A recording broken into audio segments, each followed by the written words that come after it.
So 2026 பார்த்தீங்கன்னா ஒரு Chinese fantasy action thriller படமாக எடுக்கப்பட்ட ஹெலிகாப்டர்ஸ் ஆஃப் ஏப் மவுண்டன் அப்படின்ற திரைப்படம் இப்போ தமிழ் டப்பிங்கோட வெளியே வந்திருக்கு. இந்த படத்தோட ரிவ்யூ பற்றி தான் விட நாம பார்க்க போகிறோம். ஸோ வாங்க வீடியோக்குள்ள சீக்கிரமா போயிடலாம். சரி, கதை அப்படின்னு பார்க்கும்போது கதையில ஏப் அப்படின்னு சொல்லக்கூடிய ஒரு பயங்கரமான பெரிய வெள்ளக்குரம் பார்த்தீங்கன்னா அங்க இருக்கிற பீப்புள்ஸ் வந்துட்டு பாதுகாத்துட்டு வந்துட்டு இருக்கு. இன்ஃபேக்ட் அங்க இருக்கிற எல்லாருக்குமே இந்த குரங்கு வந்துட்டு ஒரு சோல்ஜர் அப்படின்னு கூட சொல்லலாம். இந்த மாதிரியான ஒரு சுச்சுவேஷன்ல திடீர்னு அங்க இருக்கிற ராஜாவுக்கு பார்த்தீங்கன்னா உடம்பு சரியில்லாத போயிடுது. ஸோ இந்த சம்பவம் நடக்கிறதுக்கு என்ன காரணமா இருக்கும் அப்படின்ற மாதிரி யோசிச்சுட்டு இருக்கும்போது இது எல்லாத்துக்குமே கடவுள் தான் காரணம் அப்படின்ற மாதிரி ஒரு பொருளைய கிளப்பி விட்டுறாங்க. இதனால ஒன் பை ஒன்னா பெரிய பிரச்சனை அப்படின்றது உருவாக ஆரம்பிக்குது.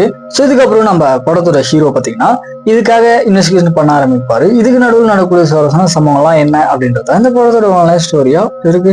மெயினா ஒரு சைனீஸ் ஃபேண்டசி ஆக்ஷன் படம் அப்படின்னாலே சிஜி ஒர்க் எல்லாமே பார்த்தீங்கன்னா கொஞ்சமாவது பெட்டரா இருந்தாதான் அந்த படம் வந்து ஓரளவுக்காவது ஓடும். ஆனா இந்த படத்துல பார்த்தீங்கன்னா ரொம்ப ஆவரேஜ் தான் பண்ணியிருக்காங்க.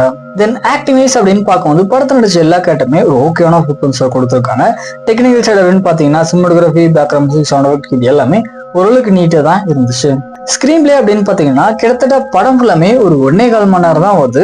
பட் இருந்தாலுமே படத்துல எந்த ஒரு இடத்துலயுமே கிரிப்பிங்கான ஸ்கிரீன் பிளே அப்படின்னு சுத்தமா இல்ல. படம் பாட்டுக்கு அது எங்கேயோ போயிட்டு இருக்கு. கேரக்டரோட பேக் ஸ்டோரியுமே பாத்தீங்கன்னா அந்த அளவுக்கு பெருசாலாம் சொல்லிக்க மாட்டாங்க. ஸோ எந்த ஒரு கேரக்டருமே படம் பார்க்கும்போது சுத்தமா கனெக்ட் ஆக மாட்டேங்குது.